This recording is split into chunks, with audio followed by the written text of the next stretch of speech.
we discuss in cardiovascular system is the web capnography. Web capnography, web capnography क्या होती है कि CO2 का बॉडी के अंदर कितना रिटेंशन है, CO2 कितना है बॉडी के अंदर, ये जानने के लिए अपन वेब कैप्नोग्राफी का यूज करते हैं। वेंटिलेटर के ऊपर क्या होता है, पेशेंट को ईटी ट्यूब लगी रहती है। ईटी ट्यूब के अंदर एक कनेक्ट रहता है जिसको बोलते हैं EtCO2। वो EtCO2 वेंटिलेटर के अंदर ग्राफ के रूप में दिखाता है कि उसका CO2 का लेवल कितना है बॉडी के अंदर।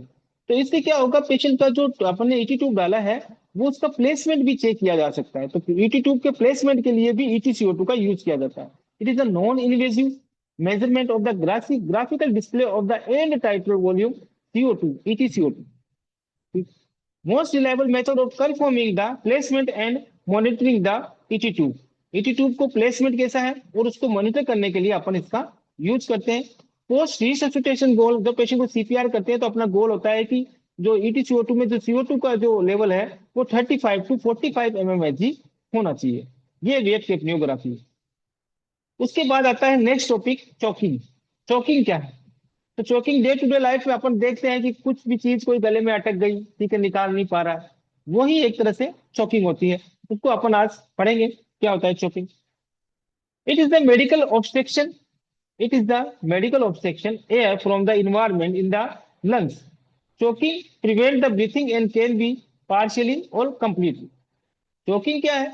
ब्रीथिंग को प्रिवेंट कर देता है। कोई भी ऑब्स्ट्रक्शन हुआ, कुछ भी चीज गले में चली गई, ठीक है, और वो क्या करेगी, ऑब्स्ट्रक्ट कर देगी एयरवे को।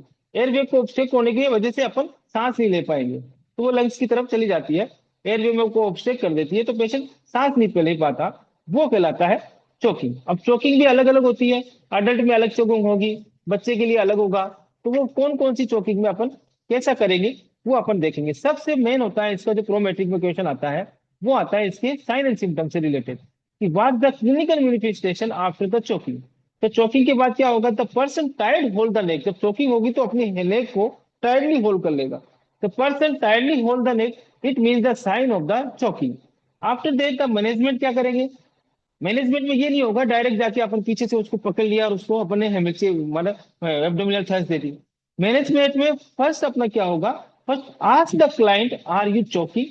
फर्स्ट क्लाइंट से पूछेंगे कि आपको चोकिंग हुआ है, ठीक है। तो वो बोल तो नहीं पाएगा क्योंकि उसके ट्रेकिया में है, तो वो गर्दन हिलाएगा, ठीक है, तो उससे अपन समझ जाएंगे कि उसको चोकिंग हुआ है। तो first ask the client by choking, first ask the client are you choking, followed by the Heimlich manoeuvre abdominal thrust. और फिर बाद में क्या करेंगे, फॉलो द हेमिल्चियम मेन्वर, पीछे से जाएंगे और उसको एब्डोमिनल थ्रस्ट के द्वारा एब्डोमिनल को जोर से दबाएंगे और आगे की तरफ उसको फॉरवर्ड करेंगे। एब्डोमिनल को दबाएंगे तो जो जो भी उसका ऑब्स्ट्रक्शन रहेगा वो बाहर की तरफ आ जाएगा। Abdominal thrust is the Contra indicated in the pregnancy. अगर कोई पोस्टमार्टम वुमेन है, ठीक है, जो पोस्टमार्टम वुमेन है, in this the perform the chest thrust the client to forcefully cup. एक तो अगर प्रेगनेंसी के अंदर ऐसी कंडीशन हो गई चोकिंग की, तो पेशेंट को अपन चेस्ट थ्रस्ट देंगे, पीछे जाके चेस्ट को दबाएंगे, चेस्ट थ्रस्ट देंगे और पेशेंट को बोलेंगे फोर्सफुली कफ करने के लिए। जोर से खांसी करेगा तो उसके भी जो ट्रेकिया में होगा वो भी फोर्स की वजह से बाहर आ सकता है क्लाइंट को, ठीक है। इफ इन्फेंट चोकिंग, अगर ये चोकिंग इन्फेंट में हो गई तब अपन क्या करेंगे, तो place the infant on the prone position. Patient बच्चे को प्रोन पोजीशन में हाथ पे लेंगे, दूसरे एक हाथ पे, और प्रोन पोजीशन में लेंगे और give the 5 back blow then the chest thrust. 5 blow back blow देंगे, फिर चेस्ट थ्रस्ट करेंगे पेशेंट को। तो पीछे की तरफ उसको लेटा के आगे की तरफ मुंह करके और पीछे से 5 बैक ब्लो देंगे उनके, तो वो होती है चेस्ट थ्रस्ट इन्फेंट के अंदर। तो चोकिंग क्या है, any mechanical obstruction in the airway. Airway के अंदर किसी भी प्रकार का मैकेनिकल ऑब्स्ट्रक्शन हो जाए वो चोकिंग कहलाता है। चोकिंग अलग, adult choking.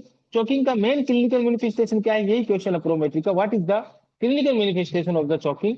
The person tightly hold the neck. अब टायरली होल्ड किया तो मैनेजमेंट क्या करेंगे, first ask the client are you choking, then we use the followed by the Heimlich manual. Heimlich manual को followed करते हुए अपन client से पूछेंगे, एब्डोमिनल थ्रस्ट देंगे क्लाइंट को।